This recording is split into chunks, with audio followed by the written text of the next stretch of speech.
এক ইহুদি কিশোর বিষ্ণু ইসলামের খেদমত করতে, ইহুদি ছেলে আমার নবীর খেদমত করতো, তারা ছিল নবীর প্রতিবেশী।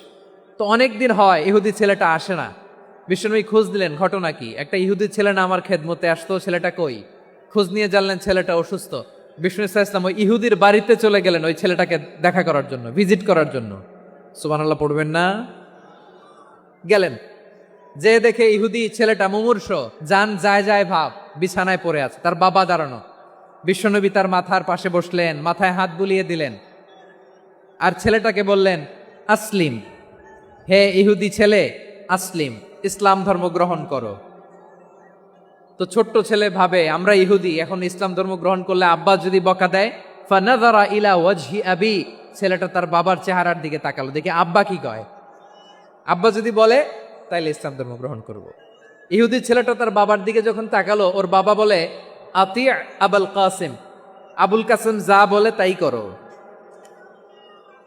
আবুল কাসিম হচ্ছে বিষ্ণু ইসলামের একটা কুনিয়াত, উপনাম। আমার রাসূলের বড় ছেলের নাম ছিল কাসেম। যেমন দেখবেন আমাদের এলাকায় কারো ছেলের বড় ছেলের নাম যদি হয় আব্দুল্লাহ, এরা আব্দুল্লাহর বাপ বলে ডাকে। কারো বড় মেয়ের নাম যদি হয় ফাতেমা, এরা কি ডাকে? ফাতেমার বাপ বলে না? তো বিষ্ণু ইসলামের বড় ছেলের নাম ছিল কাসেম। ইহুদি বাবা বলল, আতি আবুল কাসেম, আবুল কাসেম যা বলে তাই শোনো, মানে মোহাম্মদ যা বলে তাই শোনো। এই কথা শুনে ছেলে সাহস পাইছে, ছেলে আবার পড়তে আরম্ভ করলো, আশহাদু আল্লাহ ইলাহা ইল্লাল্লাহ ও আশহাদু আন্না মুহাম্মাদার রাসূলুল্লাহ, পড়েন আল্লাহু আকবার।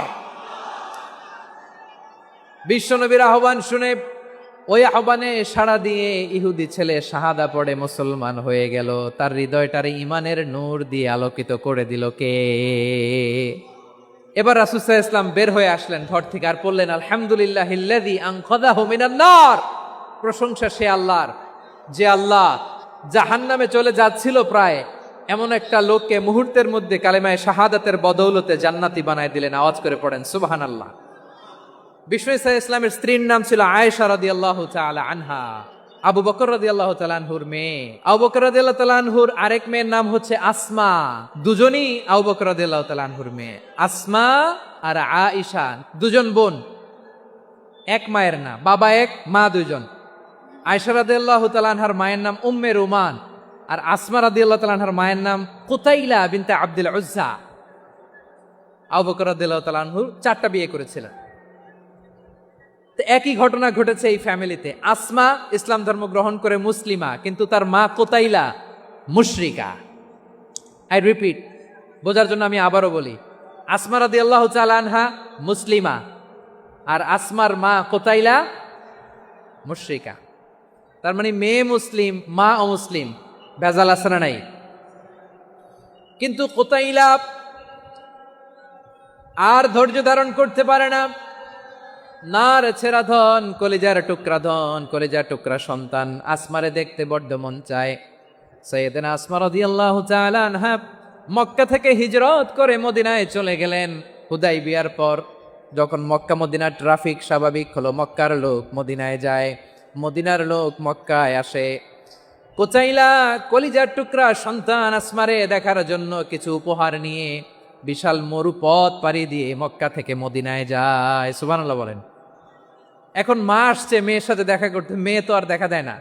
মেয়ে ভাবছে আমার মা তো মুশরিকা, অপবিত্রা, তার সাথে কি দেখা দেয়া যাবে? বিশ্বনবীর দরবারে চলে গেলেন। সুবহানাল্লাহ বলেন। কি সৌভাগ্যবান ছিল তারা, মাসলা জানার দরকার হলেই নবীর দরবারে চলে যেত। ঘরে বউয়ের সাথে ঝগড়া হলে নবীর দরবারে চলে যেত। অনেক সাহাবী বলে, আমার পেটে ক্ষুধা লাগলো আমি নবীর কাছে চলে যেতাম, কারণ নবীর চেহারার দিকে তাকালেই আমার পেটের ক্ষুধা মিটে যেত। সাইয়েদনা আসমা রাদিয়াল্লাহু তাআলা আনহা বিশ্বনবীর কাছে চলে গেলেন, যে বললেন, ইয়া রাসূলুল্লাহ, হে ইয়া হাবিবাল্লাহ, ইন্না উম্মি কাদিমাতুন ইলাইয়া ওয়া হিয়া রাগিবা। আমার মা মক্কা থেকে অনেক দূর মরুর পথ পাড়ি দিয়ে উপহার সামগ্রী নিয়ে মদিনায় আমার সাথে দেখা করতে এসেছে গো নবী। আমার জানতে বড্ড ইচ্ছে হয় আমি আমার মুশরিকা মায়ের সাথে একটু দেখা করতে পারবো কিনা। আফা আসিলুহা, আগে যেমনি আমি আমার মায়ের সাথে ভালো আচরণ করতাম, যেমনি আমি আমার মায়ের সাথে সদাচরণ করতাম গো নবী, এখন আমি মুসলিমা, মা মুশরিকা, এখনো কি আগের মতো সদাচরণ করতে পারবো নাকি?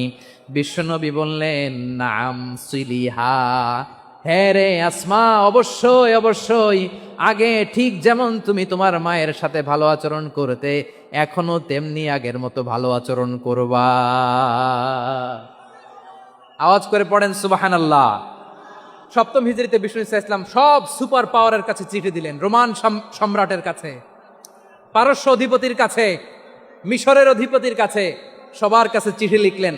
চিঠির ভাষা ছিল এরকম, মিন মুহাম্মাদিন রাসূলিল্লাহ ইলা মুকাউকিস আযীমিল কিবত, মুহাম্মদ রাসূলুল্লাহর পক্ষ থেকে মিশরের বাদশার কাছে, আসলিম তাসলাম, ইসলাম মানো শান্তিতে থাকবা, সালামুন আলা মান ইত্তাবা আল হুদা, শান্তি তার জন্য যে হেদায়েতের অনুসরণ করে। সুবহানাল্লাহ পড়েন।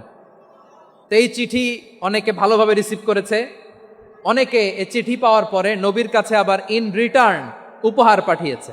কি পাঠিয়েছে? উপহার। মিশরের বাদশাহ মুকাউকিস তিনি বিশ্বনবীকে বিশাল এক উপহারের ডালি পাঠিয়েছেন। মিশরের বাদশাহ মুকাউকিস ছিলেন ধর্মে খ্রিস্টান। লালমনিরহাটের ভাইয়েরা আওয়াজ করে বলেন, মিশরের বাদশাহ ধর্মে কি ছিল? খ্রিস্টান। কি উপহার দিয়েছিল আমার নবীকে? শুনতে মনে চায়? 1000 স্বর্ণমুদ্রা। 1000 স্বর্ণমুদ্রা। 2টা খ্রিস্টান দাসী, একজনের নাম মারিয়া বিনতে শামাউন আল কিবতিয়া, আরেকজনের নাম সিরিন বিনতে শামাউন আল কিবতিয়া। একজন খ্রিস্টান দাস 20 থান কাপড় জামা বানানোর জন্য, আমরা নবী যেন সেলাই করে জামা বানাতে পারে এজন্য 20 থান কাপড়, 20 থান ফাইন গার্মেন্ট। সুবহানাল্লাহ পড়বেন না? এরপরে একটা গাধা যেটার নাম ছিল উফাইর, আর একটা খচ্চর, এটার নাম ছিল দুলদুল। খচ্চর চিনেন?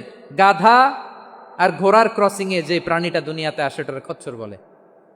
তো এই যে সুপার পাওয়ার খ্রিস্টান বাদশার কাছে নবী চিঠি লিখলেন, ওই খ্রিস্টান বাদশাহ আমার নবীকে উপহার দিল। বিশ্বনবী এই উপহারগুলো সানন্দে গ্রহণ করেছে।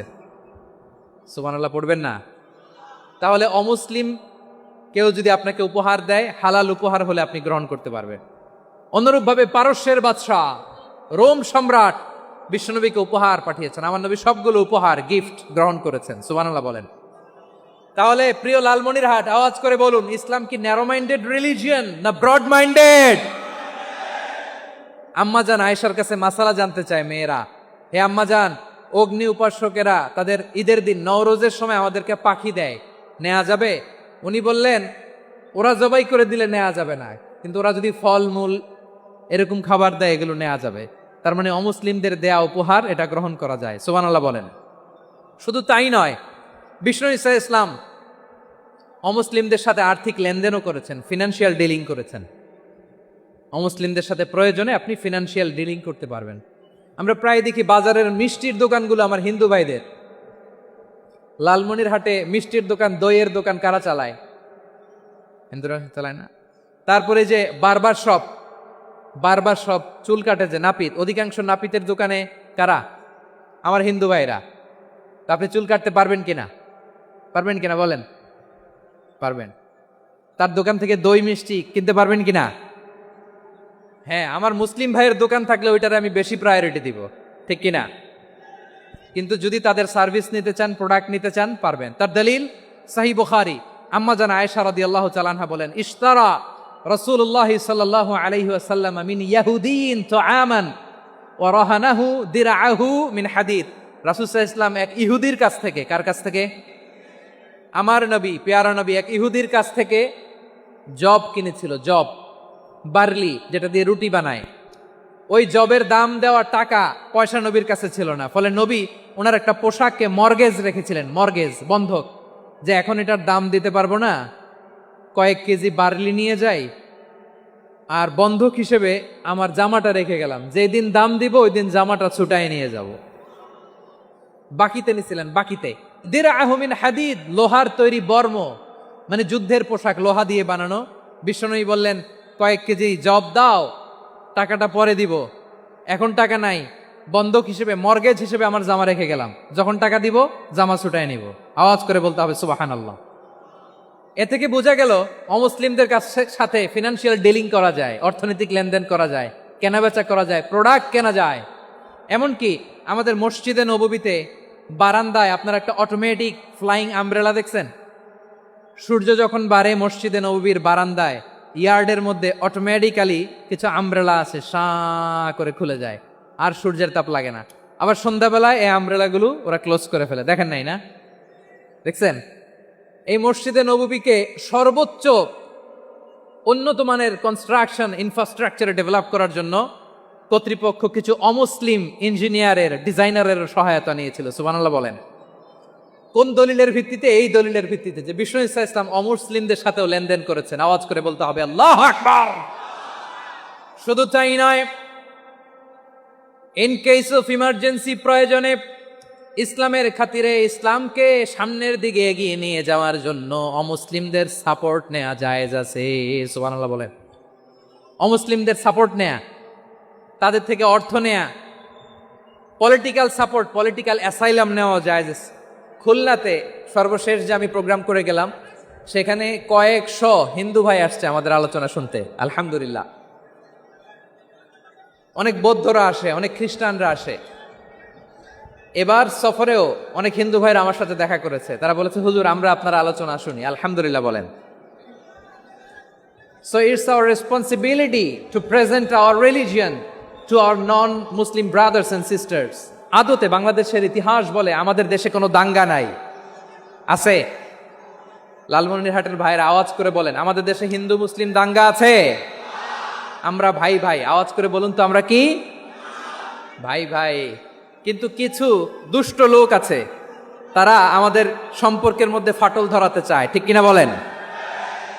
মাঝে মাঝে ঝগড়া লাগাতে চায়। দেখবেন পত্রপত্রিকায় দেখা যায় বিভিন্ন ধর্মীয় উপাসনালয়গুলোতে হামলা চালানো হয়। এগুলো রাজনৈতিক উদ্দেশ্য প্রণোদিত, এগুলোর সাথে ইসলামের কোনো সম্পর্ক নাই। এজন্য এই দুর্বৃত্তদের ব্যাপারে আমাদের সাবধান থাকতে হবে। আমরা সবসময় যেমনি ঐক্যবদ্ধ, ইউনাইটেড, আমরা যদি এরকম ইউনাইটেড থাকি, এই সমস্ত দুর্বৃত্তদের কালো হাত ভেঙে দিতে আমাদের 1 ঘন্টাও লাগবে না। চিল্লায় বলো ঠিক কিনা? আমরা সংঘবদ্ধ থাকবো। এই যে আমাদের পিসফুল কো এক্সিস্টেন্স, শান্তিপূর্ণ সহাবস্থান।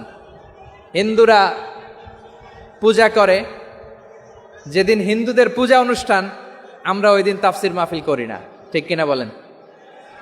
যেদিন আমাদের তাফসিরুল কোরআনের প্রোগ্রাম, ওই দিন আমাদের হিন্দু ভাইরা ডিস্টার্ব করে না। সুবহানাল্লাহ। হিন্দুদের পূজা অনুষ্ঠানে মাদ্রাসার ছাত্র যে পাহারা দেয়, গোটা বিশ্বে এরকম দৃষ্টান্ত নজির বিরল, ঠিক কিনা বলেন? আইন শৃঙ্খলা বাহিনীর পাশাপাশি মাদ্রাসার ছাত্ররা যে সেখানে পাহারা দেয়, গোটা পৃথিবীতে এই দৃষ্টান্ত আপনি পাবেন। মাদ্রাসার ছাত্ররা, তারা তো কোরআনের ধারক, তারা হাদিসের ধারক, তারা কেন মন্দির পাহারা দিবে? এই সম্প্রীতিকে ধরে রাখার জন্য, এই সৌহার্দ্যকে ধরে রাখার জন্য, আমাদের পারস্পরিক ভালোবাসাকে অটুট রাখার জন্য। আওয়াজ করে বলতে হবে ঠিক কিনা? এখন বলেন, আমাদের এই ভালোবাসা অটুট থাক, আমরা চাই কি চাই না? আমরা হিন্দু মুসলিম মিলেমিশে শান্তিপূর্ণ সহাবস্থান, সাম্প্রদায়িক সম্প্রীতি। লালমনিরহাটের ভাইয়ের আওয়াজ করে বলুন, এই সাম্প্রদায়িক সম্প্রীতি আমরা চাই কি চাই না? আল্লাহ এই দেশকে তুমি বরকতময় করো, বাংলাদেশকে তুমি শান্তিময় করো। আওয়াজ করে সবাই বলেন আমিন। এই জায়গাটাতে সামান্য একটু আওয়াজ হচ্ছিল, এটাও থেমে গেছে, আলহামদুলিল্লাহ আলহামদুলিল্লাহ। এখন একেবারে everything is in my control, মাশাআল্লাহ। ঠিক আছে, আমি মূল আলোচনায় যাই। প্রিয় ভাইরা, আমি বলেছিলাম আমার আলোচনার বিষয় হচ্ছে শান্তিপূর্ণ সহাবস্থান, সাম্প্রদায়িক সম্প্রীতি। আমরা দেখব ইসলাম আমাদেরকে কি কি দিক নির্দেশনা দেয়। আমি আপনাদের খেদমতে সূরাতুল আনআমের 108 নম্বর আয়াত তেলাওয়াত করেছি। এখানে আল্লাহ রাব্বুল ইজ্জা ওয়াল জালাল তিনি ইরশাদ করছেন, ওয়ালা তাসুব্বুল্লাযীনা ইয়াদউনা মিন দুনিল্লাহি ফায়াসুব্বুল্লাহা আদওয়াম বিগাইরি ইলম কাযালিকা যায়্যান্না লিকুল্লি উম্মাতিন আমালাহুম সুম্মা ইলা রাব্বিহিম মারজিউহুম ফায়ুনাব্বিউহুম বিমা কানু ইয়ামালুন। রব্বুল আলামিন বলেন, গোলাম ও আমার ইমানদার বান্দারা শোনো শোনো, ও আমার বিশ্বাসী বান্দারা শোনো শোনো, লা তাসুব্বুল্লাযীনা ইয়াদউনা মিন দুনিল্লাহ ফায়াসুব্বুল্লাহা আদওয়াম বিগাইরি ইলম। ও আমার বিশ্বাসী বান্দারা, যারা আল্লাহকে ব্যতি রেখে আল্লাহকে বাদ দিয়ে অন্য উপাস্যকে ডাকে, দেবীর পূজা করে, দেবতাদের পূজা করে, তোমরা খবরদার তাদের গালি দিও না। আওয়াজ করে বলেন, কি দিও না? আল্লাহ বলেন, ও বিশ্বাসীরা শোনো, যারা আল্লাহকে বেছে রেখে দেবীর পূজা করে, অন্য উপাস্যের পূজা করে, তাদেরকে ডাকে, ওই দেবতাদেরকে তোমরা গালি দিও না।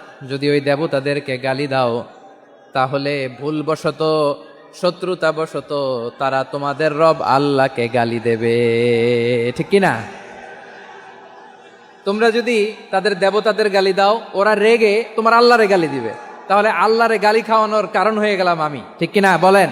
রব্বুল আলামিন বলেন, খবরদার বিশ্বাসীরা, আল্লাহ ছাড়া যারা অন্যান্য উপাস্যদেরকে ডাকে, দেবতাদেরকে ডাকে, তাদেরকে তোমরা গালি দিও না।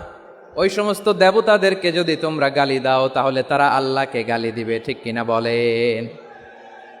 আমরা দেবতাদের গালি দিলে ওরা আল্লাহকে গালি দিবে।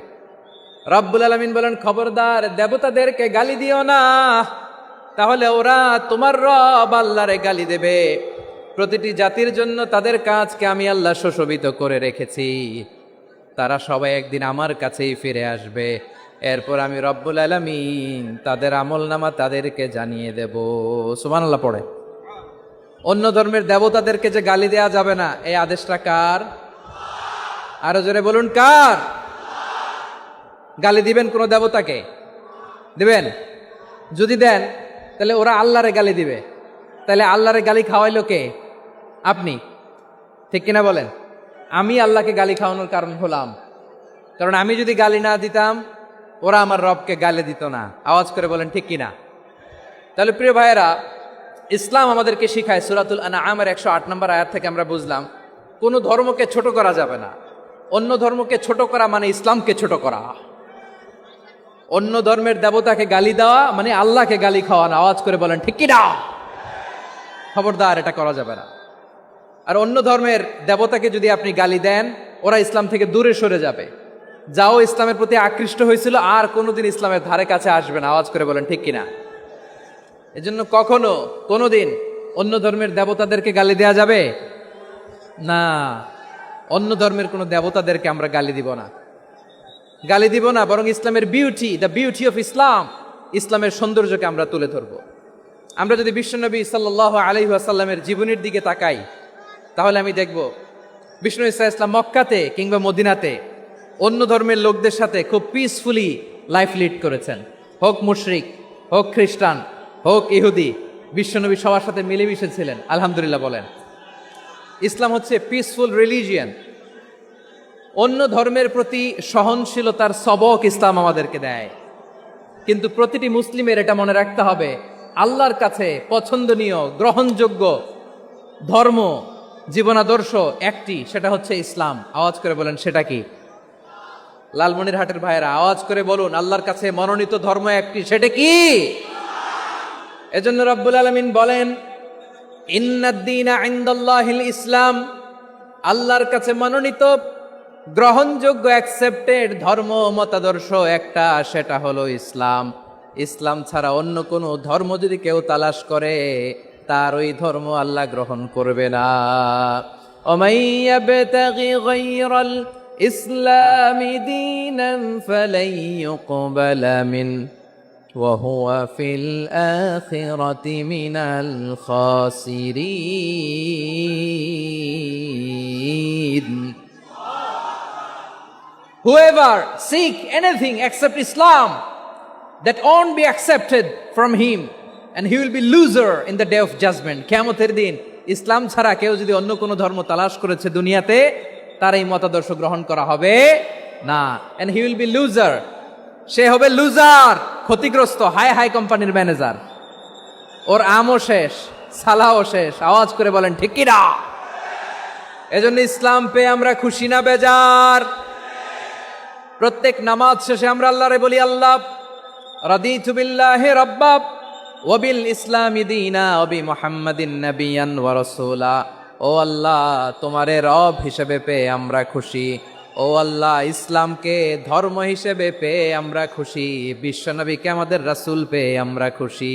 ঠিক কিনা বলেন? ইসলাম ছাড়া অন্য কোনো ধর্ম আমরা গ্রহণ করব না। ঠিক কিনা বলেন? আল্লাহর কাছে অ্যাকসেপ্টেড রিলিজিয়ান একটা, সেটা ইসলাম।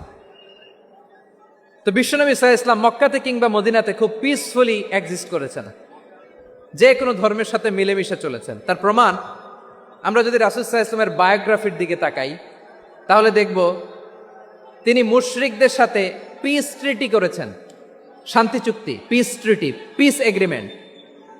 আপনারা হুদাইবিয়ার সন্ধির নাম শুনেছেন? আমার লালমনিরহাটের কলিজার টুকরা ভাইয়েরা, হুদাইবিয়ার সন্ধির নাম আপনারা শোনেন নাই? ষষ্ঠ হিজরিতে বিষ্ণু ঈসা ইসলাম মুশরিকদের সাথে এই ট্রিটি করেছেন, চুক্তি। কাদের সাথে? মুশরিকদের সাথে।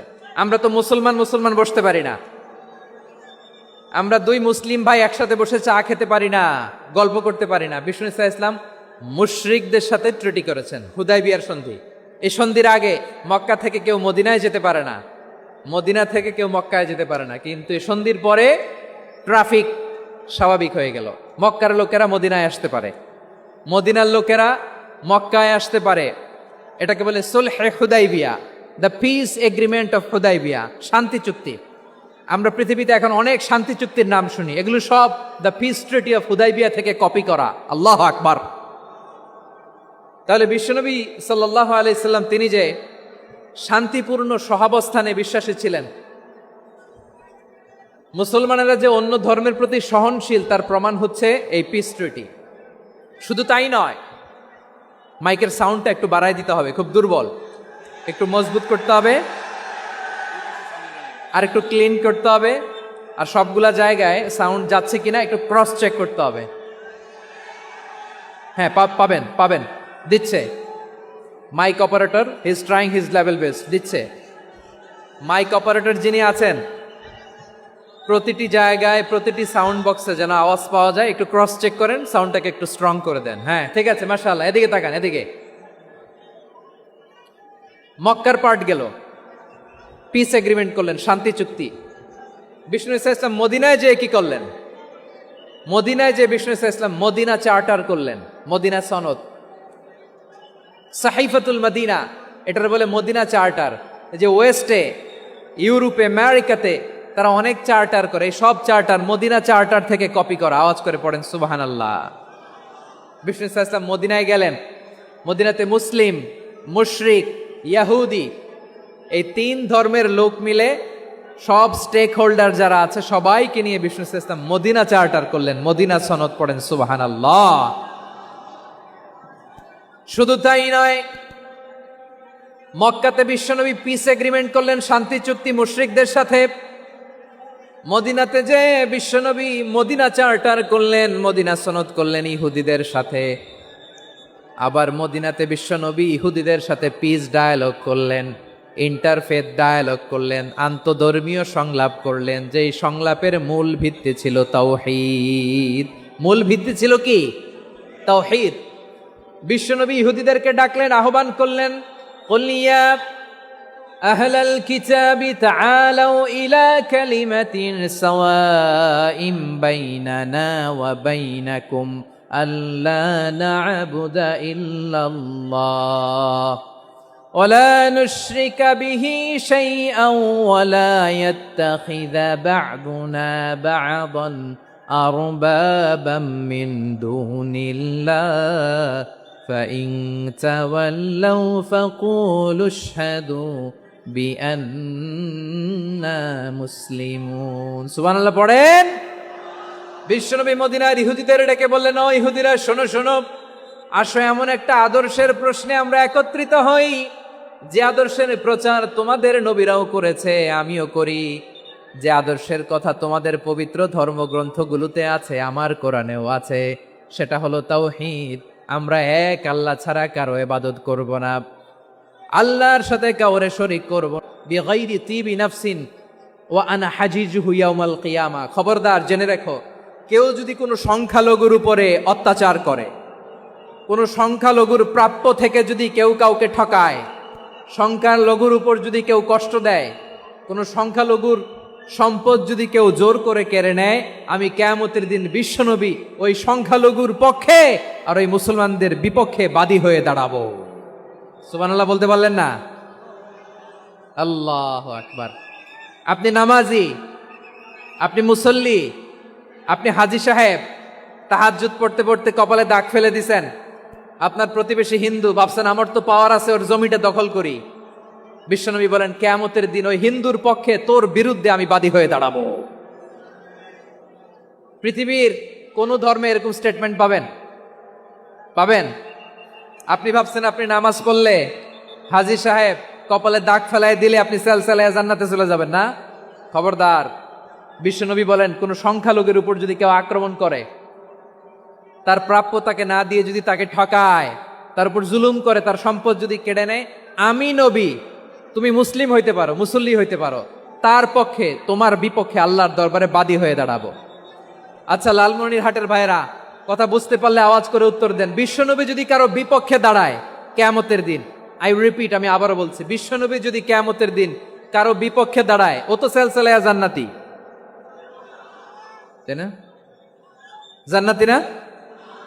যে নবীর সুপারিশ ছাড়া জান্নাতের গেটও দেখা যাবে না, ওই নবী যদি বলে তোর বিপক্ষে আমি বাদী হয়ে দাঁড়াবো, ওই জান্নাতে আর ঢোকার কোনো সুযোগ আমাদের থাকবে? এখানেই শেষ না আমার প্রিয় লালমনিরহাটের ভাইয়েরা, এখানেই শেষ নয়। বিশ্বনবী বলেন মান কাতালা মুআহাদান, বুখারীর বর্ণনা, মান কাতালা মুআহাদান লাম ইয়ারাহ রাইহাতাল জান্নাহ। কেউ যদি, কোনো মুসলিম যদি অন্যায়ভাবে কোনো সংখ্যালঘুকে হত্যা করে, কোনো হিন্দুকে হত্যা করে, কোনো বৌদ্ধরে হত্যা করে, অন্যায়ভাবে কোনো মুসলিম যদি কোনো সংখ্যালঘুরে হত্যা করে, জান্নাতে যাওয়া তো দূরের কথা, ওই মুসলিম জান্নাতের ঘ্রাণও পাবে না।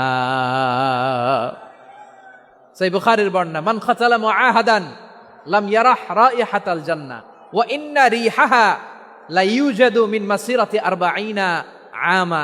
যে জান্নাতের ঘ্রাণ 40 বছর দূরের রাস্তা থেকেই পাওয়া যায়। সুবহানাল্লাহ পড়েন। প্রিয় ভাইরা, এখান থেকে জান্নাতে পৌঁছতে লাগবে 40 বছর। এত দূর, কত বছর? সবাই বলেন কত বছর? এখান থেকে জান্নাতে পৌঁছতে লাগবে 40 বছর। এত দূরে থাকতেই জান্নাতের ঘ্রাণ আপনার নাকে এসে ধাক্কা মারবে। বিশ্বনবী বলেন যে ব্যক্তি কোনো সংখ্যালঘুকে হত্যা করে, জান্নাতের ঘ্রাণ তো পাবেই, জান্নাতে তো ঢুকতে পারবেই না, জান্নাতের ঘ্রাণও তার নাকে লাগবে না। পড়েন নাউযুবিল্লাহ। তাহলে সংখ্যালঘুদের ব্যাপারে ইসলামে অধিকার দেয়া আছে না নাই? লালমনিরহাটের ভাইয়ের আওয়াজ করে বলেন, আমার সংখ্যালঘু হিন্দু ভাইদের রাইটস, অধিকার আমাদের ইসলামে প্রোটেক্টেড আছে না নাই? এখানেই শেষ না। বিষ্ণু ইসলাম আপনার অমুসলিম প্রতিবেশীর সাথে ভালো আচরণ করতে বলেছে। আমাদের হয় না এটা মুসলিম পাড়া, ওটা বৌদ্ধ পাড়া, হয় না? অনেক সময় হয় না এটা আমাদের মুসলিম পাড়া, ওইটা হিন্দু পাড়া, এরকম আছে না নাই? লালমনিরহাটে নাই না? আছে? হিন্দু যদি আপনার প্রতিবেশী হয় কি করবেন? ওরে কষ্ট দিবেন নাকি? কেন? ও তো হিন্দু, ও তো আমার আল্লাহরে ডাকে না, ওরে কষ্ট দিলে যায় যাবে না? খবরদার। বিষ্ণু ইসলাম বলেন মান কানা ইউমিনু বিল্লাহ ওয়াল ইয়াউমিল আখির ফালিউকরিম জারাহ। যে আল্লাহ বিশ্বাস করে আর আখিরাতে বিশ্বাস করে, সেজন্য প্রতিবেশীর সাথে ভালো আচরণ করে। সুবহানাল্লাহ। কলিজা জুড়ায় যায় না আমার নবীর কথাগুলো শুনলে? যে আল্লাহ বিশ্বাস করে, যে আখিরাতে বিশ্বাস করে, সেজন্য প্রতিবেশীর সাথে ভালো আচরণ করে। এখানে বলছে মুসলিম প্রতিবেশী বলছে, নামাজি প্রতিবেশী বলছে, আল্লাহওয়ালা প্রতিবেশী বলছে না। প্রতিবেশী আস্তিক হোক নাস্তিক হোক, প্রতিবেশী মুমিন হোক মুশরিক হোক, প্রতিবেশী হইলেই তার সাথে ভালো আচরণের দরকার আছে না নাই? আমার প্রিয় লালমনিরহাটের ভাইয়েরা, বিষ্ণু ইসলাম ওনার ইহুদি প্রতিবেশীদের দেখাশোনা করতেন। আওয়াজ না শোনা যাক, আমারও তো দেখা যায়, আমারও তো দেখা যায়। তাকায় থাকেন, তাকায় থাকলে সওয়াব হবে। কোরআনের কথা যেখান থেকে হয় এদিকে তাকায় থাকলেই বরকত। তাকায় থাকেন। জি জি, মাইক, আমি তার মাইক ঠিক করতে আসি না এদিকে, এই মাইক ঠিক করব, ওই মাইক ঠিক করব, ওদিকে পাইলট বলবে হুজুর চলে আসেন। জি বসুন, বসুন, মাশাআল্লাহ। হ্যাঁ খুব শান্ত, ঠিক আছে। পুলিশ ভাইরা না খেয়ে দিনরাত আপনারা যাতে সুশৃঙ্খল একটা প্রোগ্রাম উপহার পান এটাই চেষ্টা করতেছে, আপনাদেরকে কষ্ট দিতে আসে নাই, একটু একটু সহযোগিতা করেন। জি মাশাআল্লাহ, হ্যাঁ ঠিক আছে। আমার প্রিয় ভাইরা, প্রতিবেশী আস্তিক হোক নাস্তিক হোক, মুসলিম হোক হিন্দু হোক, তার সাথে ভালো আচরণ করতে হবে। বিষ্ণু ঈসা ইসলাম ওনার ইহুদি প্রতিবেশীর বাসায় যেতেন। কোন প্রতিবেশী? ইহুদি। আওয়াজ করে বলেন, কোন প্রতিবেশী? ইহুদি। এক ইহুদি কিশোর বিষ্ণু ঈসা ইসলামের খেদমত করতে, ইহুদি ছেলে আমার নবীর খেদমত করতো, তারা ছিল নবীর প্রতিবেশী। তো অনেক দিন হয় ইহুদি ছেলেটা আসে না। বিষ্ণুনবী খোঁজ দিলেন, ঘটনা কি? একটা ইহুদি ছেলে না আমার খেদমতে আসতো, ছেলেটা কই? খোঁজ নিয়ে জানলেন ছেলেটা অসুস্থ। বিষ্ণু ঈসা ইসলাম ওই ইহুদির বাড়িতে চলে গেলেন ওই ছেলেটাকে দেখা করার জন্য, ভিজিট করার জন্য। সুবহানাল্লাহ পড়বেন না? গেলেন, যে দেখে ইহুদি ছেলেটা মুমূর্ষ, যান যান যায় যায় ভাব, বিছানায় পড়ে আছে, তার বাবা দাঁড়ানো। বিশ্বনবী তার মাথার পাশে বসলেন, মাথায় হাত বুলিয়ে দিলেন, আর ছেলেটাকে বললেন আসলিম, হে ইহুদি ছেলে আসলিম, ইসলাম ধর্ম গ্রহণ করো। তো ছোট্ট ছেলে ভাবে আমরা ইহুদি, এখন ইসলাম ধর্ম গ্রহণ করলে আব্বা যদি বকা দেয়। ফানাযারা ইলা ওয়াজহি আবি, ছেলেটা তার বাবার চেহারার দিকে তাকালো, দেখি আব্বা কি কয়। আব্বা যদি বলে তাইলে ইসলাম ধর্ম গ্রহণ করব। ইহুদি ছেলেটা তার বাবার দিকে যখন তাকালো, ওর বাবা বলে আতি আবুল কাসিম, আবুল কাসিম যা বলে তাই করো। আবুল কাসেম হচ্ছে বিষ্ণু ঈসা ইসলামের একটা কুনিয়াত, উপনাম। আমার রাসূলের বড় ছেলের নাম ছিল কাসেম। যেমন দেখবেন আমাদের এলাকায় কারো ছেলের বড় ছেলের নাম যদি হয় আব্দুল্লাহ, এরা আব্দুল্লাহর বাপ বলে ডাকে। কারো বড় মেয়ের নাম যদি হয় ফাতেমা, এরা কি ডাকে? ফাতেমার বাপ বলে না? তো বিষ্ণু ঈসা ইসলামের বড় ছেলের নাম ছিল কাসেম। ইহুদি বাবা বলল আতি আবুল কাসেম, আবুল কাসেম যা বলে তাই শোনো, মানে মোহাম্মদ যা বলে তাই শোনো।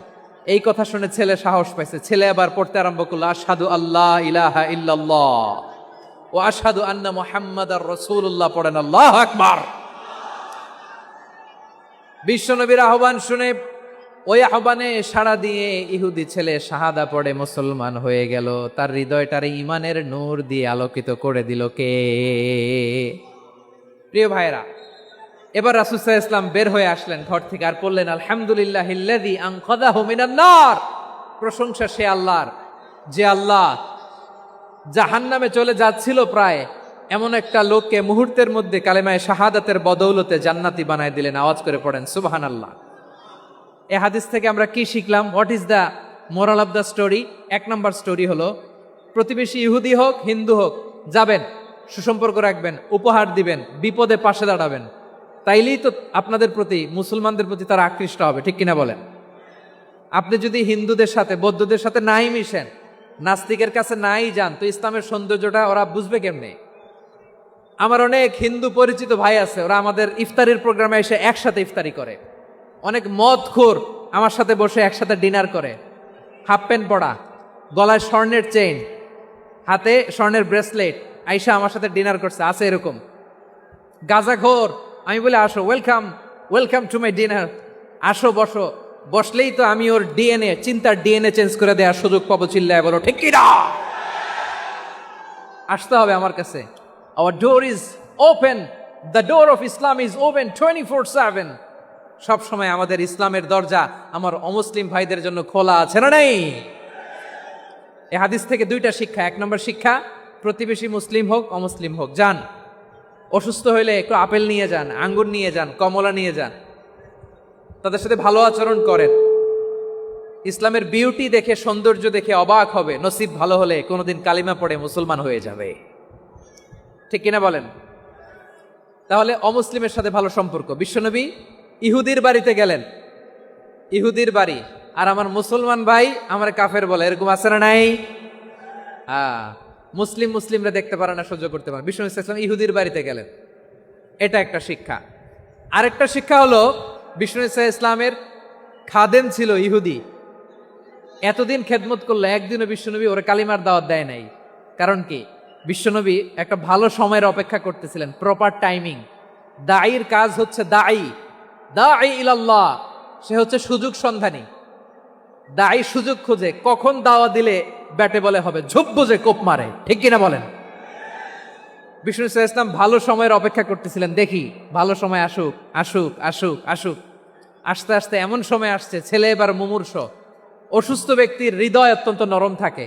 হসপিটালে যখন কেউ যায় তার হৃদয়টা বড্ড নরম থাকে, মৃত্যুর ভয়ে তার অন্তরটা নরম থাকে, ঠিক কিনা বলেন? এই প্রপার টাইমিং এর অপেক্ষা করতেছিলেন। যখনই টাইমিং পেয়েছেন, দাওয়াত দিলেন, পড়ো লা ইলাহা ইল্লাল্লাহ, সুবহানাল্লাহ পড়েন সবাই। তাহলে ইসলাম অমুসলিম প্রতিবেশীর সাথে ভালো আচরণ করতে বলে। ইসলাম অমুসলিম মাতা পিতার সাথেও ভালো আচরণ করতে বলে। মাতা পিতা যদি অমুসলিম হয় তারা ফেলে দিতে পারবেন? পারবেন? পারবেন? আমার লালমনির হাটের ভাইয়েরা, অনেক হিন্দু ছেলে আমাদের হাতে শাহাদা পড়ে মুসলিম হয়, কিন্তু ওর মা মুসলমান হয় নাই, বাবাও হয় নাই, এরকম আছে না নাই? তো ও হয়েছে মুসলিম, মা বাপ হিন্দু, এখন মা বাপ কি বাদ? হ্যাঁ, মা বাপ বাদ দেয়া যাবে? যেই মা আপনারে 9 মাস 8 মাস পেটে ধারণ করলো, আপনার মায়ের নার ছেঁড়া ধন, আপনি ওই মারে বাদ দিতে পারবেন? যেই মায়ের বুকের তাজা দুধ খেয়ে আপনি আজকে বাড়ন্ত তাজা তরতাজা, ওই মারে বাদ দেয়া যাবে? মায়ের এক ধারে দুধের দাম, কাটিয়া গায়ের চাম, পাপুষ বানাইলেও ঋণের শোধ হবে না, এমন দরদি ভাবে কেউ হবে না আমার মাগো। মায়ের এক ধারে দুধের দাম, কাটিয়া গায়ের চাম, পাপুষ বানাইলেও ঋণের শোধ হবে না, এমন দরদি ভাবে কেউ হবে না আমার মাগো, ঠিক কিনা? মাকে তো বাদ দেয়া যায় না। ওয়াকাদা রাব্বুকা আল্লা তা'বুদু ইল্লা ইয়্যাহ ওয়া বিল ওয়ালিদাইনি ইহসানা। আল্লাহ বলে অবধারিত 2টা ভার্ডিক্ট তোমাদের জন্য, এক আল্লাহর ইবাদত করবা আর মা বাবার প্রতি ইহসান করবা। আদেশটা কার? মা বাবার প্রতি ইহসান করতে হবে। আমার মা হিন্দু হোক, ভালো আচরণ করতে হবে, বৌদ্ধ হোক, ভালো আচরণ করতে হবে। আমার যে সমস্ত হিন্দু ভাইয়েরা মুসলিম হয়েছ, তোমাদের মা বাবা এখনো মুসলমান হয় নাই, তাদের সাথে ভালো আচরণ করতে হবে। আপনাদের খেদমত নিজে করতে হবে অথবা খেদমতের ব্যবস্থা করাই দিতে হবে। মান্থলি যে খরচ লাগে এটা দিতে হবে। আরে তুমি এখন মুসলিম, তোমার মা বাবা হিন্দু, এখনই তো সুযোগ ইসলামের সৌন্দর্য দেখানোর। এখন মা বাবা যদি দেখে আরে এটা হিন্দু থাকতে তো বদমাইশ ছিল, বেয়াদব ছিল, কি এমন ধর্ম সে গ্রহণ করলো যেটা গ্রহণের সাথে সাথে সে পাল্টে গেল? কি এমন ধর্ম সে গ্রহণ করেছে যেটা তার জীবনকে আলোকিত করে দিয়েছে? নসিব ভালো হইলে তারাও কালিমা পড়ে মুসলমান হয়ে যাবে। বিষ্ণু ইসলামের স্ত্রীর নাম ছিল আয়েশা রাদিয়াল্লাহু তাআলা আনহা, আবু বকর রাদিয়াল্লাহু তাআলা আনহুর মেয়ে। আবু বকর রাদিয়াল্লাহু তাআলা আনহুর আরেক মেয়ের নাম হচ্ছে আসমা। কি নাম? দুজনই আবু বকর রাদিয়াল্লাহু তাআলা আনহুর মেয়ে, আসমা আর আয়েশা। নাম দুইটা কেমন লাগে? আসমা নামটা কেমন লাগে? আয়েশা নামটা কেমন লাগে? সবার ভালো লাগে নাই? নাম দুটো আপনাদের ভালো লাগে? লালমনির হাটে অনাগত যদি কন্যা সন্তান হয়, যদি মনে চায় আসমা রেখে দিতে পারবেন, যদি মনে চায় আয়েশা রেখে দিয়েন। দেশে বিদেশে এয়ারপোর্টে রাস্তাঘাটে শুধু বলে হুজুর একটা নাম দেন, আমার ছেলের একটা নাম দেন, মেয়ের একটা নাম দেন। তো আমার মনে আছে যশোরের 8 দিনের মাহফিলে আমি একটা দুইটা নাম দিয়েছিলাম। আজকে লালমনির হাটের এই প্রোগ্রামে কন্যা সন্তান যদি হয় 2টা নাম দিলাম, আসমা কিংবা আয়েশা। ইনশাআল্লাহ পড়েন। দুজন বোন, এক মায়ের না, বাবা এক মা দুইজন। আয়েশা রাদিয়াল্লাহু তাআলা আনহার মায়ের নাম উম্মে রুমান, আর আসমা রাদিয়াল্লাহু তাআলা আনহার মায়ের নাম কুতাইলা বিনতে আব্দুল উজ্জা। আবু বকর রাদিয়াল্লাহু তাআলা আনহু 4টা বিয়ে করেছিলেন। তো একই ঘটনা ঘটেছে এই ফ্যামিলিতে। আসমা ইসলাম ধর্ম গ্রহণ করে মুসলিমা, কিন্তু তার মা কোতাইলা মুশরিকা। আই রিপিট, বোঝার জন্য আমি আবারও বলি, আসমা রাদিয়াল্লাহু তাআলা আনহা মুসলিমা, আর আসমার মা কোতাইলা, আওয়াজ করে বুঝে থাকলে বলেন, আসমার মা মুশরিকা। তার মানে মেয়ে মুসলিম, মা অমুসলিম। ভেজাল আছে না নাই? কিন্তু কুতাইলা আর ধৈর্য ধারণ করতে পারে না। নার ছেড়া ধন, কলিজার টুকরা ধন, কলিজার টুকরা সন্তান আসমারে দেখতে বড্ড মন চায়। সাইয়েদনা আসমা রাদিয়াল্লাহু তাআলা আনহা মক্কা থেকে হিজরত করে মদিনায় চলে গেলেন। হুদাইবিয়ার পর যখন মক্কা মদিনার ট্রাফিক স্বাভাবিক হলো, মক্কার লোক মদিনায় যায়, মদিনার লোক মক্কায় আসে। কোচাইলা কলিজার টুকরা সন্তান আসমারে দেখার জন্য কিছু উপহার নিয়ে বিশাল মরু পথ পাড়ি দিয়ে মক্কা থেকে মদিনায় যায়। সুবহানাল্লাহ বলেন। এখন মা আসছে মেয়ের সাথে দেখা করতে, মেয়ে তো আর দেখা দেয় না। মেয়ে ভাবছে আমার মা তো মুশরিকা, অপবিত্রা, তার সাথে কি দেখা দেয়া যাবে? বিশ্বনবীর দরবারে চলে গেলেন। সুবহানাল্লাহ বলেন। কি সৌভাগ্যবান ছিল তারা, মাসলা জানার দরকার হলেই নবীর দরবারে চলে যেত। ঘরে বউয়ের সাথে ঝগড়া হলে নবীর দরবারে চলে যেত। অনেক সাহাবী বলে আমার পেটে ক্ষুধা লাগলো আমি নবীর কাছে চলে যেতাম, কারণ নবীর চেহারার দিকে তাকালেই আমার পেটের ক্ষুধা মিটে যেত। সাইয়েদনা আসমা রাদিয়াল্লাহু তাআলা আনহা বিশ্বনবীর কাছে চলে গেলেন, যে বললেন ইয়া রাসূলুল্লাহ, হে ইয়া হাবিবাল্লাহ, ইন্না উম্মি কাদিমাতুন ইলাইয়া ওয়া হিয়া রাগিবা।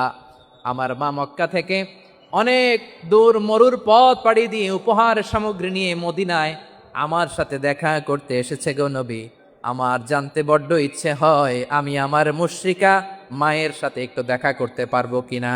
আফা আসিলুহা, আগে যেমনি আমি আমার মায়ের সাথে ভালো আচরণ করতাম, যেমনি আমি আমার মায়ের সাথে সদাচরণ করতাম গো নবী, এখন আমি মুসলিমা, মা মুশরিকা, এখনো কি আগের মতো সদাচরণ করতে পারবো নাকি? বিশ্বনবী বললেন নাম সিলিহা, হ্যাঁ রে আসমা, অবশ্যই অবশ্যই, আগে ঠিক যেমন তুমি তোমার মায়ের সাথে ভালো আচরণ করতে, এখনো তেমনি আগের মতো ভালো আচরণ করবা। আওয়াজ করে পড়েন সুবহানাল্লাহ। কি ইসলাম আমরা পেয়েছি! কত ব্রড মাইন্ডেড আমাদের ইসলাম, কত ওপেন মাইন্ডেড ইসলাম, কত ওপেন আপ করতে পারে, চিন্তা করতে পারেন। বিষ্ণু বললেন হ্যাঁ অবশ্যই, নাম সুলিহা, আগে যেমনি ভালো আচরণ করছো আসমা, এখন ওইরকমই করো, পারলে আরো বাড়ায় করো। সুবহানাল্লাহ বলেন। তাহলে আমার যে হিন্দু ভাইয়েরা, হিন্দু বোনেরা, ইমানের বদৌলতে দৌলতে আপনি ধন্য হয়েছেন, আপনার আম্মা আব্বা এখনো মুসলমান হয় নাই, তাদের জন্য দোয়া করেন, তাদের জন্য দোয়া করেন, আল্লাহ যেন তাদেরকেও ইমানের দৌলত দান করে। আমরা সবাই পড়ি আমিন, আরো জোরে পড়েন আমিন। এখন বলেন ইসলাম কি ন্যারো মাইন্ডেড রিলিজিয়ান না ব্রড মাইন্ডেড? লালমনিরহাটের যুবক ভাইরা আওয়াজ করো, ইসলাম কি ন্যারো মাইন্ডেড না ব্রড মাইন্ডেড? কতটা ব্রড মাইন্ডেড দেখেন। বিশ্বনবী সাল্লাল্লাহু আলাইহি সাল্লাম অমুসলিমরা যদি নবীকে উপহার দিত, ওই উপহারও বিশ্বনবী গ্রহণ করতেন। সুবহানাল্লাহ পড়েন। আপনার অমুসলিম বন্ধু যদি উপহার দেয় সেটাও আপনি নিতে পারবেন, যেটা নেওয়া জায়েজ। কিন্তু আপনার বন্ধু যদি আপনার মদের বোতল দেয়, নিতে পারবেন? হ্যাঁ, মদের বোতল দিলে পারবেন না। আপনার বন্ধু যদি আপনার পর্ক দেয়, পর্ক, শুকরের গোশত মিশ্রিত কোনো খাবার, ওটা নিতে পারবেন না। হালাল যে কোনো জিনিস নিতে পারবেন। বিশ্বনবী সাল্লাল্লাহু আলাইহি ওয়াসাল্লাম অমুসলিমদের দেয়া হাদিয়া গ্রহণ করতেন। কেমন নবী ছিলেন, আমার নবীরে চিনে নেন, আমার নবীর অ্যাটিটিউড জেনে নেন। বিশ্বনবী সাল্লাল্লাহু আলাইহি ওয়াসাল্লাম যখন কোনো জনপদে যেতেন, 3টা অপশন নিয়ে যেতেন। প্রিয় ভাইয়ের আওয়াজ করে বলতে হবে, কোন জনপদে গেলে আমার নবীর অপশন থাকতো কয়টা? আমার মতো 3 আঙ্গুল উঁচু করে দেখান আর বলুন, আমার নবী কোন জনপদে গেলে কয়টা অপশন নিয়ে যেতেন? 1 নাম্বার অপশন আসলিম তাসলাম। নতুন এলাকায় গেলে বলতেন আসলিম তাসলাম, ইসলাম ধর্ম গ্রহণ করো, শান্তিতে থাকবা, আমার ভাই হয়ে যাবা, আমরা ভাই ভাই, ইসলাম মানো, আমরা ভাই ভাই। অপশন নাম্বার কত? 1। যদি বলে না ইসলাম মানবো না, ওকে, অপশন নাম্বার 2, মুসলিম হওয়ার দরকার নাই, লা ইকরাহা ফিদ্দিন, ইসলামে কোনো বাড়াবাড়ি নাই। খ্রিস্টান আছো থাকো, বৌদ্ধ আছো থাকো, ইহুদি থাকতে চাও থাকো, কিন্তু আমরা যেহেতু রিজিওনাল সুপার পাওয়ার, আমাদের আন্ডারে থাকো, ট্যাক্স দিয়া থাকো, এটার বলে জিজিয়া। আলেম যারা আছেন বুঝবেন, এটার আরবিতে কি বলে? জিজিয়া। You pay us the tax, we will give you the security. তোমরা ট্যাক্স দিবা, আমরা সিকিউরিটি দিব, আমাদের আওতায় থাকবা, কেউ তোমাদেরকে আক্রমণ করতে পারবে না, আমরা নিরাপত্তা দিব। সুবহানাল্লাহ বলেন। এটা অপশন নাম্বার কত? আচ্ছা বুঝে থাকলে বলেন 1 নাম্বার অপশন কি ছিল? ইসলাম। ইসলাম মানো শান্তিতে থাকবা, ভাই ভাই, আমরা ভাই ভাই। অপশন নাম্বার 2, ট্যাক্স দাও, আমরা নিরাপত্তা দিব, মুসলিম হওয়া লাগবে না।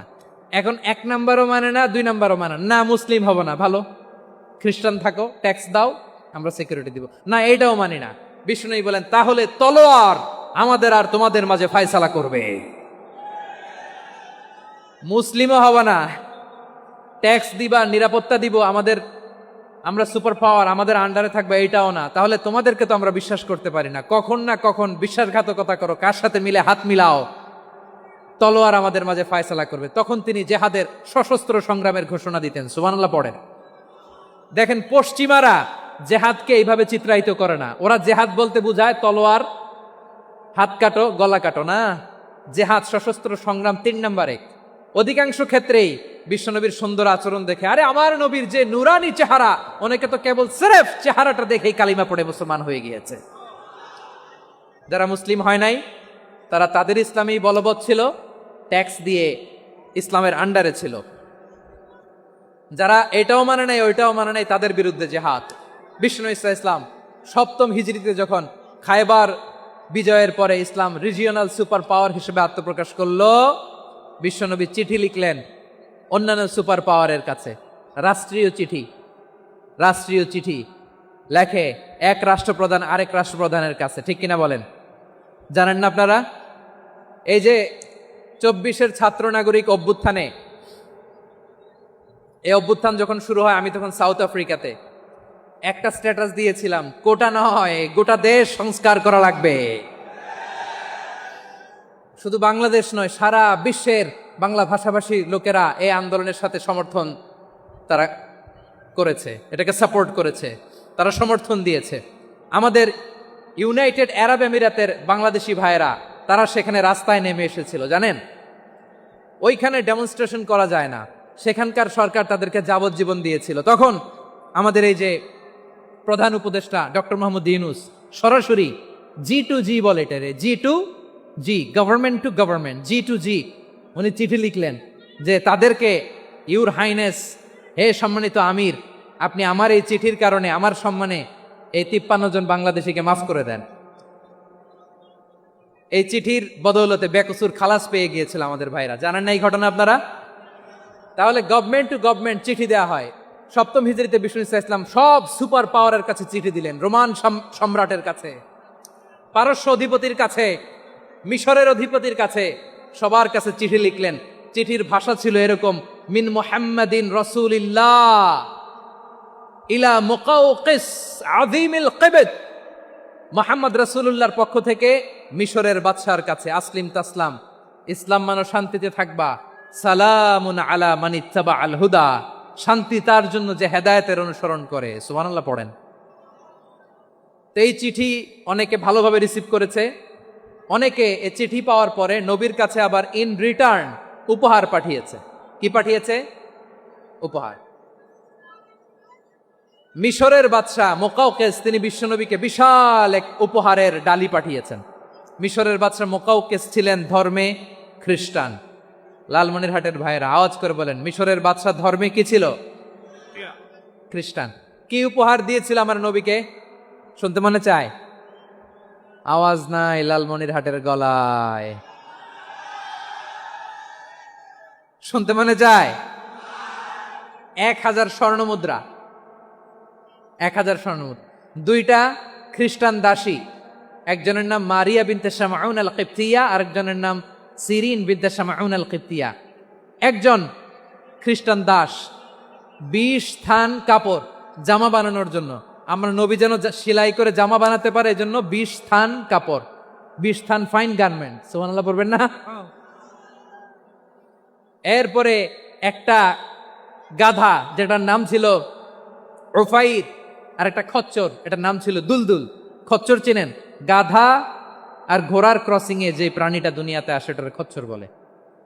তো এই যে সুপার পাওয়ার খ্রিস্টান বাদশার কাছে নবী চিঠি লিখলেন, ওই খ্রিস্টান বাদশাহ আমার নবীকে উপহার দিল। বিশ্বনবী এই উপহারগুলো সানন্দে গ্রহণ করেছে।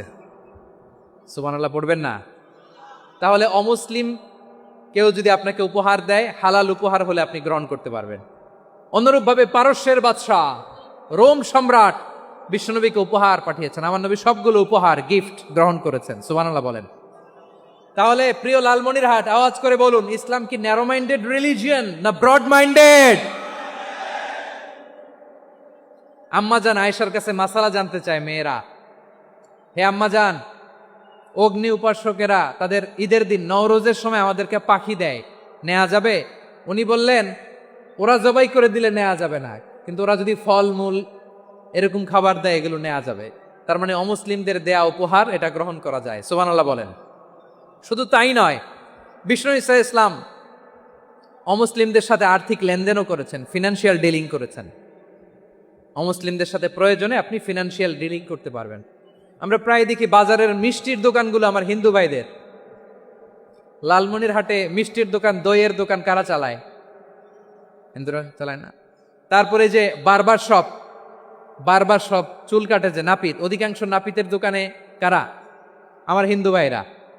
আপনি চুল কাটতে পারবেন কিনা বলেন? পারবেন। তার দোকান থেকে দই মিষ্টি কিনতে পারবেন কিনা? হ্যাঁ, আমার মুসলিম ভাইয়ের দোকান থাকলে ওইটারে আমি বেশি প্রায়োরিটি দিব, ঠিক কিনা?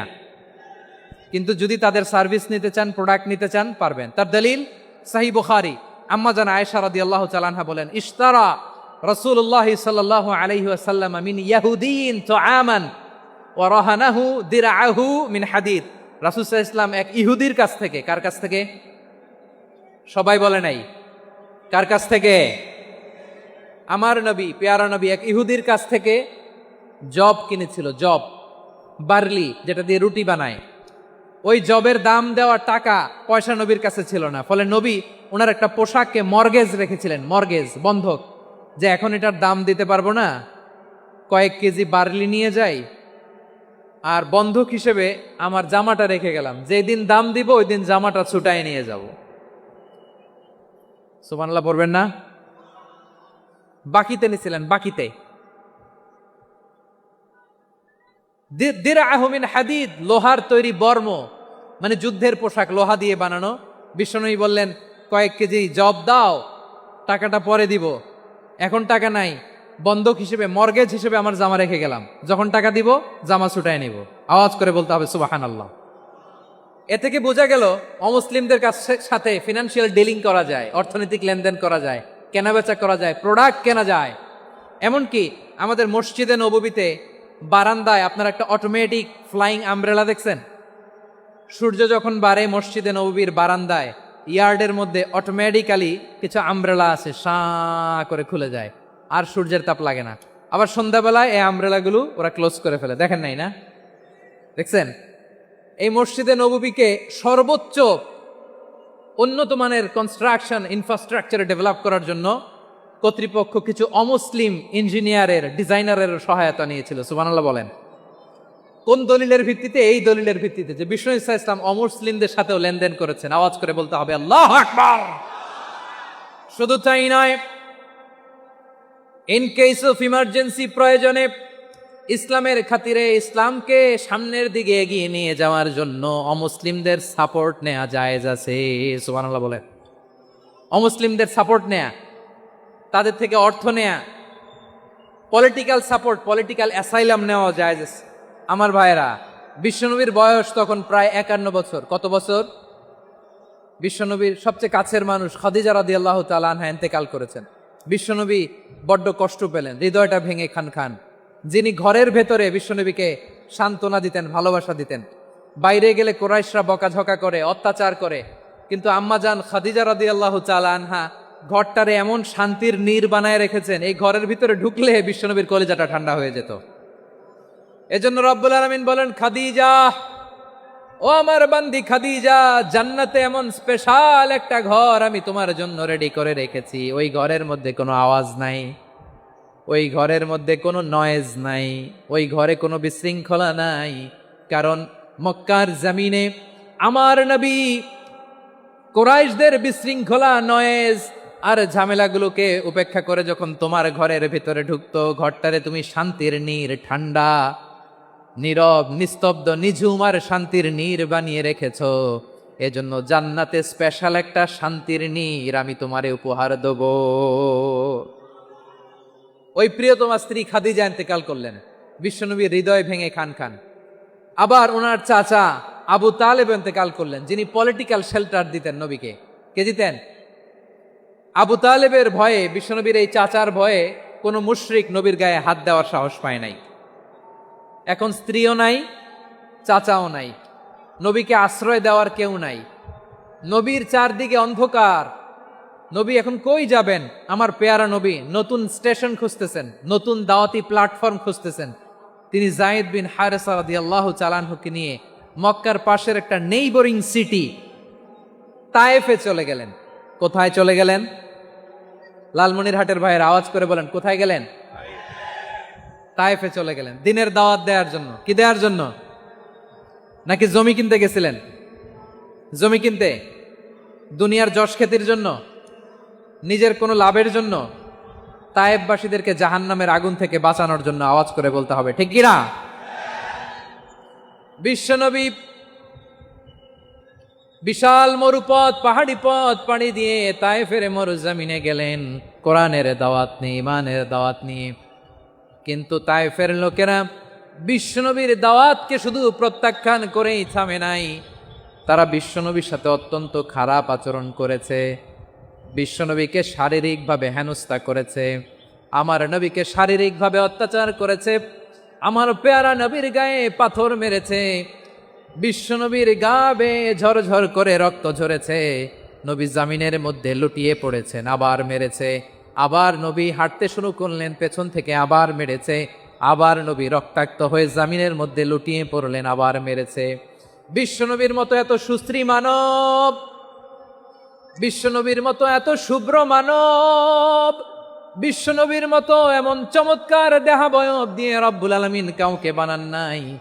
এরকম চমৎকার মানুষটাকে তারা তায়েফের ওই জমিনে রক্তাক্ত করেছে। বিশ্বনবী দুনিয়ার কোনো স্বার্থের জন্য সেখানে যান নাই, নিজের কোনো লাভের জন্য, প্রাপ্তির জন্য যান নাই, তায়েফবাসীদের জাহান্নামের আগুন থেকে বাঁচাতে গিয়েছেন। ঠিক কিনা বলেন?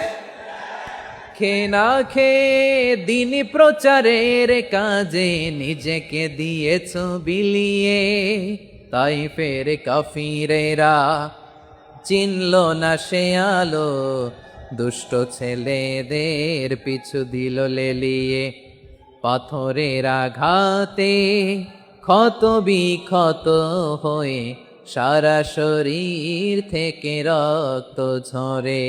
হে রাসূল তোমাকে বলি আমি কেমন করে, হে রাসূল তোমাকে বলি আমি কেমন করে। পারেন না আপনারা? ধরুন আমার সাথে, হাজার ব্যথা বেদনার পরে ফিরে আসনি তুমি আপন ঘরে, দিনের আলো তুমি ছড়িয়ে দিতে, চলে গেলে মদিনায় মক্কা ছেড়ে। হে রাসূল তোমাকে ভুলি আমি কেমন করে, হে রাসূল তোমাকে ভুলি আমি কেমন করে। ঠিক কিনা বলেন? প্রিয় ভাইরা, তায়েফের ছেলেরা নবীকে রক্তাক্ত করলো। আমার নবী কই যাবে? কই যাবে? মক্কায় জায়গা নাই, তায়েফে জায়গা নাই। তায়েফ থেকে ভারাক্রান্ত মন নিয়ে আমার নবী মক্কায় ফিরে আসলেন। বিশ্ব নবী মক্কায় ঢুকতে পারেন না। মক্কার মরুভূমির দিকে তাকিয়ে, উপত্যকার দিকে তাকিয়ে বিশ্বনবী ধা ধা করে কাঁদেন, ঝরঝর করে নবীর চেহারা মুবারক থেকে চোখের পানিগুলো বেয়ে বেয়ে পড়ে। আমার জন্মস্থান, আমার শৈশব, কৈশোর, যৌবন কেটেছে এই মক্কায়, আমার এলাকায় আমি ঢুকতে পারি না। বিশ্বনবী মক্কার অনতি দূরে দাঁড়িয়ে জায়েদকে পাঠালেন, জায়েদ যাও দেখো কেউ আমাকে সাপোর্ট করার মতো আছে কিনা, যাও অমুকের কাছে যাও। জায়েদ গেলেন, তারাও প্রত্যাখ্যান করে ফিরিয়ে দেয়। বিশ্বনবী বললেন যাও অমুক লোকের কাছে যাও, তিনিও প্রত্যাখ্যান করে ফিরিয়ে দিলেন। কেউ বিশ্বনবীকে আশ্রয় দিতে রাজি হয় না।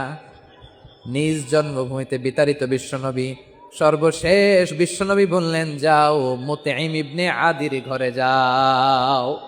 মুতঈম ইবনে আদি মুশরিক, তার কাছে যাও। গেলেন, মুতঈম ইবনে আদি রাজি হয়ে গেল। সুবহানাল্লাহ বলেন।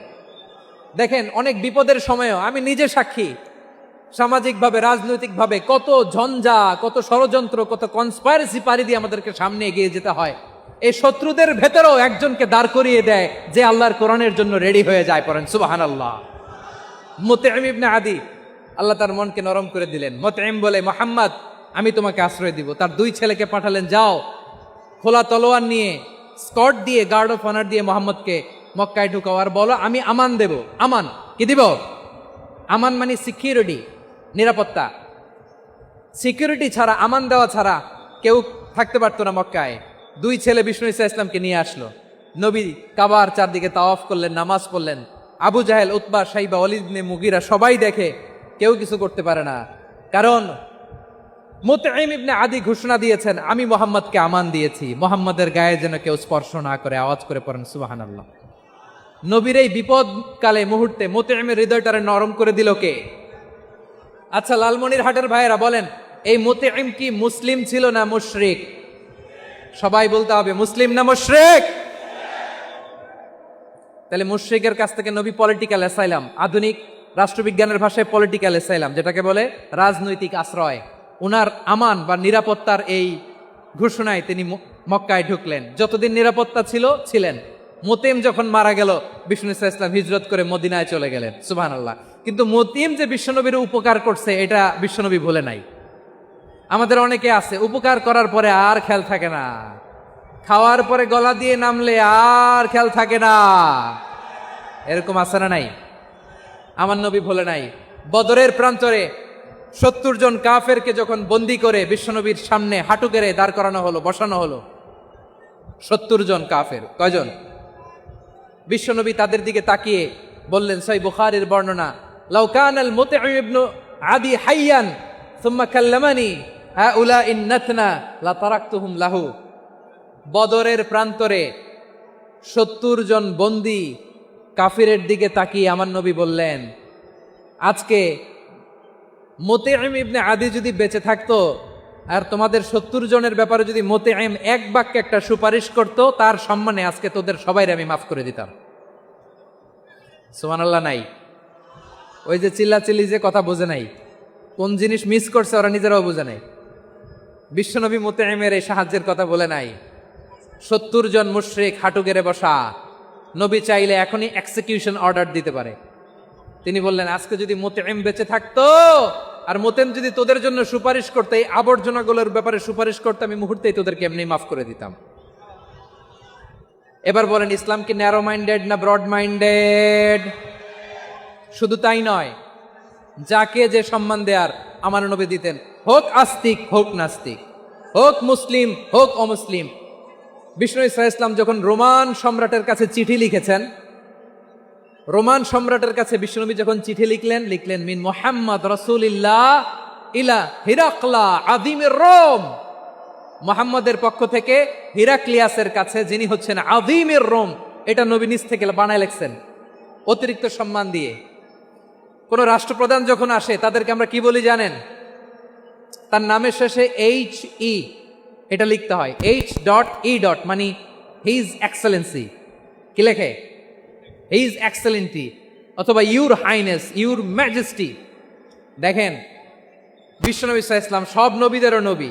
তিনি একজন মুশরিক খ্রিস্টান সম্রাট, রোমান সম্রাটের কাছে চিঠি লিখতে যায়, লিখতেছে, ইলা হিরাকলা আযীমির রোম, হিরাক্লিয়াসের কাছে আমার চিঠি, যিনি রোমের আযীম, হিজ হাইনেস, মানে রোমের অনেক সম্মানিত এক বাহাদুর। আওয়াজ করে বলেন সুবহানাল্লাহ। তার মানে যাকে যে সম্মান দেয়ার, এটা বিশ্বনবী দিতেন। এমনকি যেই ইহুদিরা ভালো ছিল, এই ইহুদিদেরও প্রশংসা করেছেন বিশ্বনবী মুহাম্মদুর রাসূলুল্লাহ সাল্লাল্লাহু আলাইহি ওয়াসাল্লাম। এক ইহুদির প্রশংসা করেছেন বিশ্বনবী। ইহুদির কার? কার? আমি তো আমার ভাইয়ের প্রশংসা করি না, আমি তো এক আলেম আরেক আলেমরে স্পেস দেই না, আমি তো এক দায়ী আরেক দায়ীর সাথে বসতে চাই না। আমার নবী ইহুদির প্রশংসা করে। কার প্রশংসা? ওই ইহুদির নাম ছিল মুখাইরিক। সিরাত গ্রন্থ ঘাটলে পাবেন। তিনি বলেছেন, মুখাইরিক খাইরু ইয়াহুদ, Mukhayriq is the best of the Jews. জুইশদের মধ্যে সে সবচেয়ে ভালো। কেন প্রশংসা করলেন তার? এর কারণ মদিনা চার্টারে কথা ছিল, সব ধর্মের মুসলিম, মুশরিক, ইহুদিরা মিলে মদিনাকে রক্ষা করবে। কিন্তু তৃতীয় হিজরিতে যখন উহুদের যুদ্ধ শুরু হলো, সবার কথা ছিল যেই আক্রমণ করে আমরা মদিনাকে বাঁচাবো। কোন শহরকে বাঁচাবো? মদিনাকে। কিন্তু কুরাইশরা যখন অ্যাটাক করলো, ইহুদিরা আর আসে না, ইহুদিরা আর বেরোয় না। বিষ্ণু বললেন, ওহে ইহুদিরা, তোমরা না চুক্তি করলে আমার সাথে যে মদিনা বাঁচাতে সবাই ঝাঁপিয়ে পড়বো, আসো। একটা ইহুদিও বেরোয় না, কেউ আসে নাই সেদিন, একজন ছাড়া। তার নাম মুখাইরেক। তার নাম কি? মুখাইরেক বাহাদুরের মতো ঘোড়সাওয়ার হয়ে বেরিয়ে গেলেন এবং বললেন, গোটা ইহুদি সাম্রাজ্যের একজনও যদি না আসে, আমি মুখাইরেককে কেউ ঘরে আটকে রাখতে পারবে না। বেরিয়ে আসলেন, এসে বললেন, আমি মুহাম্মদের পক্ষে যুদ্ধ করব। আমি মারা গেলে আমার সম্পদ আমার উত্তরাধিকারীরা পাবে না, আমার সম্পদ তোমরা মুহাম্মদকে দিয়ে দিবা। সুবহানাল্লাহ বলেন। উহুদের ময়দানে 70 জন মুসলমান শহীদ হলো। এই ইহুদি, সেও মুসলমানের পক্ষে যুদ্ধ করে নিহত হলো। সুবহানাল্লাহ বলেন। মুসলিমদের লাশ যখন নিয়ে আসা হলো, এই মুখাইরিকের লাশও নিয়ে আসা হলো। মুসলিমদের লাশের পাশে মুখাইরিকের লাশ দেখে বিশ্বনবী মুখাইরিকের প্রতি অনেক খুশি হলেন। আর বিশ্বনবী খুশি হয়ে বললেন, মুখাইরিক খয়রু ইয়াহুদ। মুখাইরিক, যদিও তুমি ইহুদি, তারপরে তুমি সব ইহুদিদের মধ্যে সেরা ইহুদি। পড়েন সুবহানাল্লাহ। আমার নবী ইহুদিকেও সম্মান দিতে কার্পণ্য করে নাই। আওয়াজ করে বলেন আল্লাহু আকবার। প্রিয় ভাইরা, এবার সর্বশেষ আওয়াজ করে বলেন, ইসলাম কি ন্যারো মাইন্ডেড নাকি ব্রড মাইন্ডেড? সবাই বলেন, ন্যারো মাইন্ডেড না ব্রড মাইন্ডেড? এজন্য অমুসলিম হইলেই তারা আমাদের শত্রু নয়। শত্রু কারা? এই লালমনির হাটের ভাইয়েরা শোনেন, শত্রু কারা? যে সমস্ত অমুসলিম আমাদেরকে নিশ্চিহ্ন করে দিতে চায়, যে সমস্ত অমুসলিম আমাদের ভূখণ্ড থেকে আমাদেরকে তাড়িয়ে দিতে চায়, যে সমস্ত অমুসলিম আমার ধর্ম নিয়ে তুচ্ছতাচ্ছিল্য করে চিল্লায় বলেন ঠিক কিনা, তারা আমাদের শত্রু। সাধারণ অমুসলিমরা আমার শত্রু নয়। এই যে হিন্দুরা থাকে, এরা আমার ভাই, বৌদ্ধরা আমার ভাই, খ্রিস্টানরা আমার ভাই, ইহুদিরা আমার ভাই। তারা দিনই ভাই নয়, তারা মায়ের পেটের ভাই নয়, তারা মানবিক দিক থেকে ভাই। ও মানুষ, আমিও মানুষ। ইসলাম মানুষকে সম্মান করে, চিল্লায় বলো ঠিক কিনা।